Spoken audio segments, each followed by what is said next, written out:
আসসালামু আলাইকুম। সাথে আছি আমি সৈয়দ তাহমিদ হাসান। আশা করছি আল্লাহর অশেষ রহমতে আপনারা সবাই বেশ ভালো আছেন। আজকে আমরা আলোচনা করব নবম দশম শ্রেণীর উচ্চতর গণিত অনুশীলনী 11.3 নিয়ে। এই বেসিক ক্লাসটি আপনারা করার পর আমি আপনাদেরকে এতটুকু আশ্বাস দিব যে অনুশীলনী 11.3-এর কোনো অঙ্কতেই আপনারা আটকাবেন না, একদম বেসিক ক্লিয়ার হয়ে যাবে ইনশাল্লাহ। অনুশীলনী 11.3-এ প্রতিটি অঙ্কতেই 3টি করে বিন্দু দেওয়া থাকবে আর বলা হবে এই 3টি বিন্দু সমরেখ। আমরা এখন সমরেখ জিনিসটা কি এটা ফিল করব। আমরা মনে করেন 3টি বিন্দু নিব। আমরা এখন 3টি বিন্দু নিয়েছি। এ বিন্দুর মান 5,1, বি বিন্দুর মান 2,4 এবং সি বিন্দুর মান 1,5।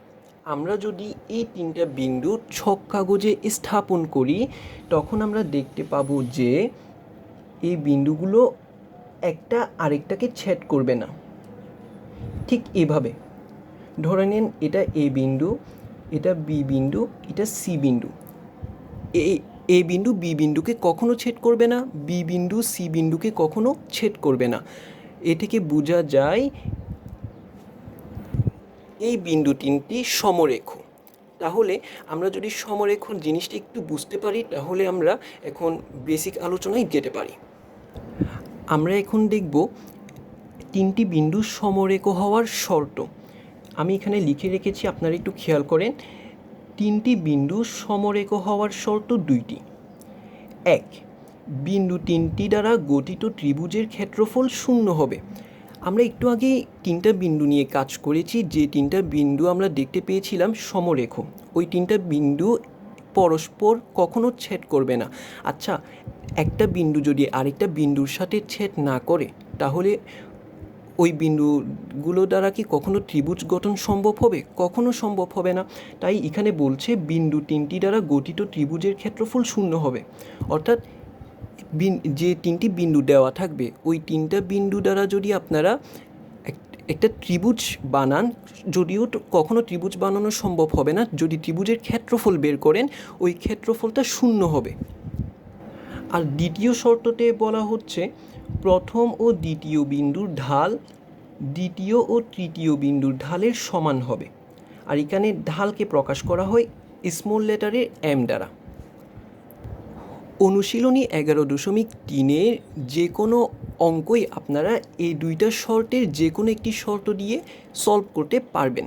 আমি এখন আপনাদেরকে দুটো শর্ত দিয়ে একটা অঙ্ক কিভাবে সলভ করবেন, অর্থাৎ মানে একই অঙ্ক কিন্তু শর্ত 2টা ব্যবহার করে কিভাবে একটি উত্তর আনবেন সেটি দেখাবো। তার আগে দেখব ত্রিভুজের ক্ষেত্রফল বের করার সূত্রটি, অতঃপর দেখব ঢাল নির্ণয় করার সূত্রটি। কোনো একটি ত্রিভুজের যদি 3টি বিন্দু দেওয়া থাকে তাহলে ওই ত্রিভুজের ক্ষেত্রফল নির্ণয়ের সূত্র হলো হাফ ইন্টু এক্স, মানে x1 x2 x3 আবার x1, এখানে আবার হবে y1 y2 y3 y1।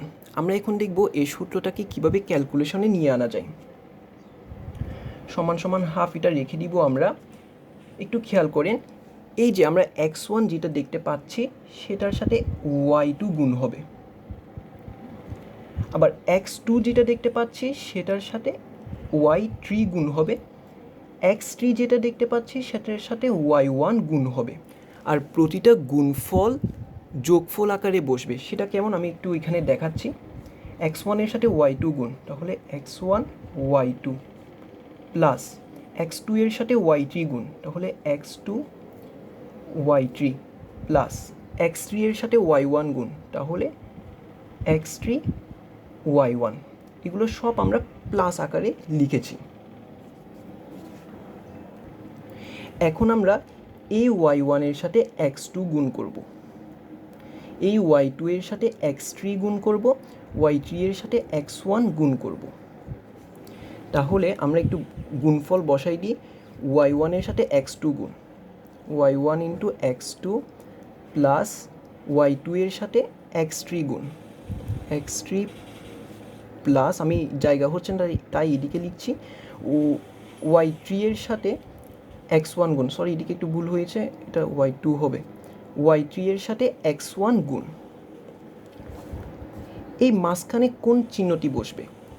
অর্থাৎ আমি বলতে চাচ্ছি এখানে প্লাস বসবে নাকি মাইনাস বসবে? অবশ্যই মাইনাস বসবে, কারণ আমরা এখানে গুণফলগুলো প্লাস আকারে লিখেছি, এখানে বসবে মাইনাস। তাই এটাকে যদি ক্যালকুলেশনে নিয়ে আসি, অর্থাৎ মাইনাস সাইনটা যদি গুণ করি, তাহলে এগুলো আগের মতোই থেকে যাবে।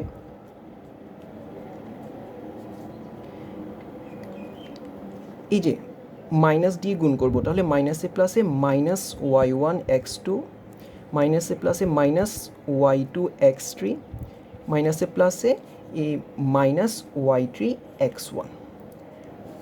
আর মূলত এটাই হচ্ছে তিনটি বিন্দু দেওয়া থাকলে ত্রিভুজের ক্ষেত্রফল নির্ণয় করার সূত্র। মূল সূত্র হচ্ছে এইটা, এগুলো হচ্ছে ক্যালকুলেশন, আমরা যখন অঙ্ক করব তখন আরও ক্লিয়ার হবে। আর ত্রিভুজের ক্ষেত্রফল নির্ণয় করার টপিকটা হচ্ছে মূলত 11.2-এর, আমি এর মধ্যে আলোচনা করে দিচ্ছি। আর যদি দুইটি বিন্দু দেওয়া থাকে, সেই দুইটি বিন্দুর ঢাল নির্ণয় করার সূত্র হলো y2 minus y1 divided by x2 minus x1। আচ্ছা, x কি y কি? মনে করেন আমাদেরকে দুইটি বিন্দু দেওয়া আছে 2, 4, এর মধ্যে x1 হচ্ছে 2, এই যে x1 হচ্ছে 2, 4 হচ্ছে y1। আরও একটি বিন্দু দেওয়া আছে ধরেন 3, 6, এখানের মধ্যে x2 হচ্ছে 3 আর y2 হচ্ছে 6। আশা করছি ক্লিয়ার হয়ে গিয়েছে। আমরা এখন অঙ্কের মধ্যে চলে যাচ্ছি। আমি এখানে যে অঙ্কটি নিয়েছি সেটা অনুশীলনেরই একটি ম্যাথ। এই একই ম্যাথ দুইবার সলভ করব দুইটি শর্ত ব্যবহার করে। প্রথম শর্ত হচ্ছে এটা। তাহলে আমরা সমাধানে চলে যাই। তার আগে প্রশ্নটা একটু পড়ি। তিনটি ভিন্ন বিন্দু এ, বি এবং সি সমরেখ হলে টি এর মান নির্ণয় করো। তাহলে আমরা প্রথমে দেওয়া আছে দিয়ে তুলে ফেলি। দেওয়া আছে এ বিন্দুর মান কত? T1। আমরা মূলত টি এর মানটাই বের করব। আর বি বিন্দুর মান 2, 4। তারপর সি বিন্দুর মান 1T। আপনারা যদি এই অঙ্কটি প্রথম শর্ত ব্যবহার করে সলভ করতে যান, তাহলে ঠিক এই জায়গায় একটি কথা লিখতে হবে, সেটি হচ্ছে সেম এই কথাটাই আমি লিখছি না, আপনারা এই জায়গায় লিখে দিবেন বিন্দু তিনটি সমরেখ তখনই হবে যখন বিন্দু তিনটি দ্বারা গঠিত ত্রিভুজের ক্ষেত্রফল 0 হবে। সুতরাং ABC ত্রিভুজের ক্ষেত্রফল, আমি আবার বলছি, ABC বিন্দু তিনটি তখনই সমরেখ হবে যখন বিন্দু তিনটি দ্বারা গঠিত ত্রিভুজের ক্ষেত্রফল 0 হবে। আপনারা কথাটা লেখার পর লিখবেন, সুতরাং ABC ত্রিভুজের ক্ষেত্রফল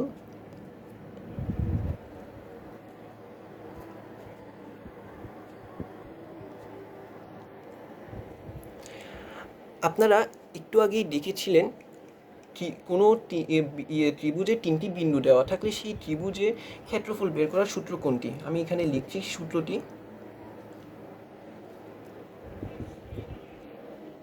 half into x1 y1 x2 y2 x3 y3 আবার x1 y1। আমরা এখন মান বসাবো। x1 এর মান কোনটি? এই যে t। তারপর y1 এর মান কোনটি? 1, এই যে 1। এটা হলো x1, এটা y1, এটা x2, এটা y2, এটা x3, এটা y3। তাহলে আমরা মানগুলোই বসাচ্ছি মূলত। x2 কোনটা? 2, y2 4। তারপর x3 1, y3 t। x1 আমরা শুরুতে যেটা বসাইছি আবার বসে যাবে t, আর y1 হচ্ছে 1। আমরা এখন এটা ক্যালকুলেশন করব, অর্থাৎ হাফ রেখে দিব। ওই যে বলেছিলাম x1 এর সাথে y2 গুণ, x2 এর সাথে y3 গুণ, x3 এর সাথে y1 গুণ, ঠিক এখানেও সেটা করব। x1 t, y2 4, তাহলে 4t প্লাস 2 এর সাথে এই টি গুণ, তাহলে 2t, আবার প্লাস 1 এর সাথে 1 গুণ, তাহলে 1ই হবে। মাইনাস সাইন দিব, এই 1 এর সাথে 2 গুণ, তাহলে 2, 4 এর সাথে 1 গুণ, তাহলে 4, আর টি এর সাথে টি গুণ, তাহলে টি স্কোয়ার। পুরোটার মধ্যে ব্রেকেট হবে। এখন আমরা ব্রেকেট তুলে দিব, হাফ ইন্টু 40 আর 2t মিলে হয় 60, প্লাস 1টা থাক, এই যে মাইনাসে প্লাসে -2, মাইনাসে প্লাসে -4, মাইনাসে প্লাসে মাইনাস টি স্কোয়ার। আরেকটি লাইন বাড়াতে পারি আমরা চাইলে, টি স্কোয়ারটাকে একটু সামনে নিয়ে আনি সৌন্দর্যের জন্য, মাইনাস টি স্কোয়ার, -4 এর সাথে -2 যোগ করলে -6 হয়, -6 এর সাথে +1 যোগ করলে -5 হয়। তাহলে আমরা মাঝখানে 60টা আগে লিখি, তাহলে -5 হবে না। এখন আমরা শর্ত মতে কী লিখব? এই যে আমরা শর্ত শিখছিলাম না, বিন্দু 3টি দ্বারা গঠিত ত্রিভুজের ক্ষেত্রফল 0 হবে। এই যে আমরাও বিন্দু 3টি দ্বারা গঠিত ত্রিভুজের ক্ষেত্রফল বের করছি। এখন এই ক্ষেত্রফলের মান কত? 0। তাহলে আমরা শর্ত মতে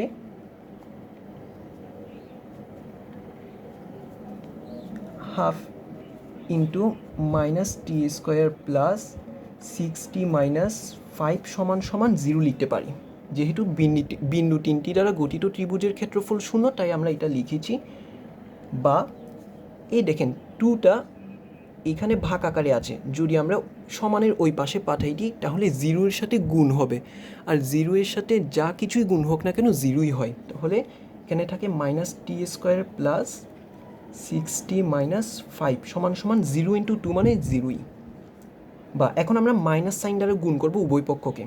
তাহলে মাইনাস সাইন দ্বারা যদি গুণ করি তাহলে এটা হয়ে যাবে মাইনাসে মাইনাসে +t স্কোয়ার, এটা হবে মাইনাসে প্লাসে -60, এটা হবে মাইনাসে মাইনাসে +5 = 0কেও মাইনাস সাইন দ্বারা গুণ করবো। আর 0কে একটু আগেই বলেছি যা গুণ করি না কেন 0ই হবে।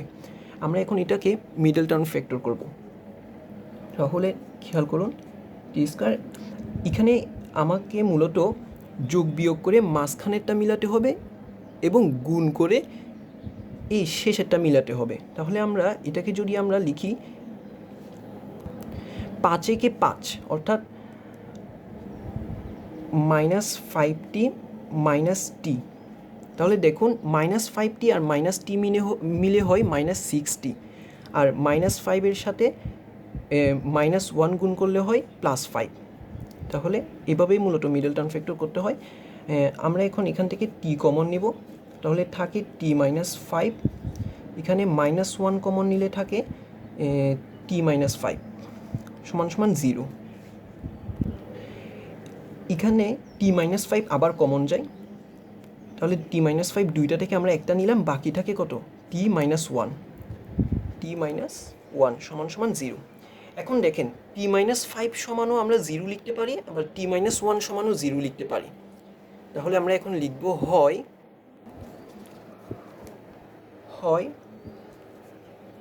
t - 5 = 0 বা t = 0, সরি t = 5, -5কে ওই পাশে পাঠিয়ে দিলে +5 হবে। আবার এটাকেও লিখতে পারি, অথবা t - 1 = 0, যদি আমরা t এর মান বের করতে চাই তাহলে -1কে ওই পাশে পাঠিয়ে দিব, তাহলে হয়ে যাবে +1। আমরা এখন t এর দুইটা মান বের করেছি, কিন্তু আমরা কোন মানটা গ্রহণ করব একটু প্রশ্নটা বুঝতে হবে। প্রশ্নের মধ্যে বলা হয়েছিল 3টি ভিন্ন বিন্দু। আচ্ছা, আমরা যে t এর মান 5 বের করেছি এবং 1 বের করেছি, এই যে প্রশ্নের মধ্যে যেখানে যেখানে t আছে মনে মনে আমরা সেখানে মানগুলো বসাবো। যদি আমরা 1 বসাই তাহলে একটু খেয়াল করেন, এই t এর মান 1, তাহলে আমি উপরে 1 বসাইলাম।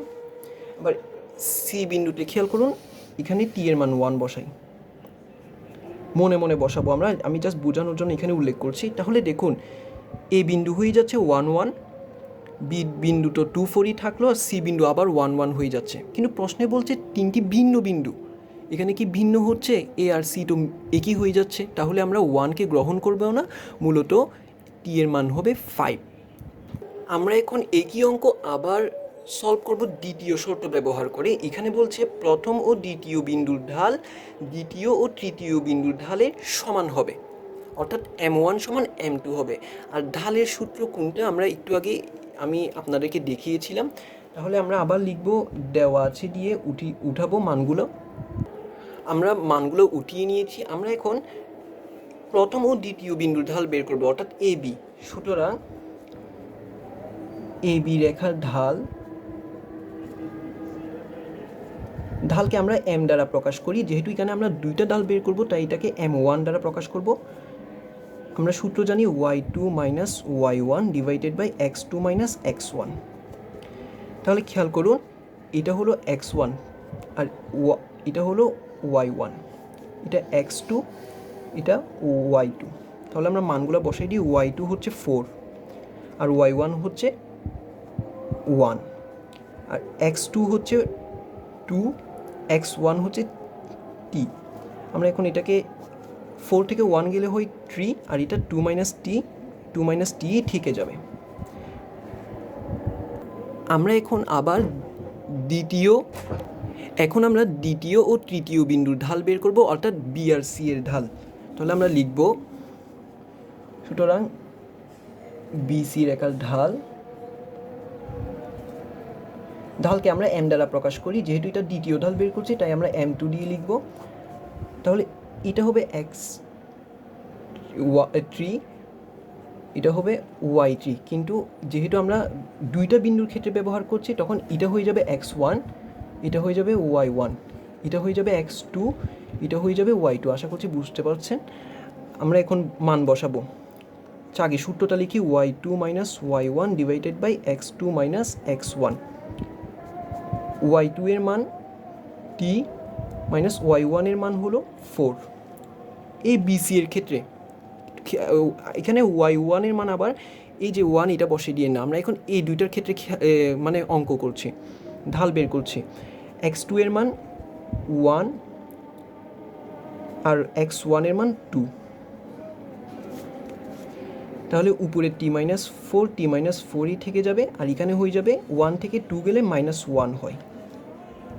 খেয়াল করুন, এরা বলছে শর্তের মধ্যে বলছে এই দুইটা বিন্দুর ঢালগুলো সমান হবে।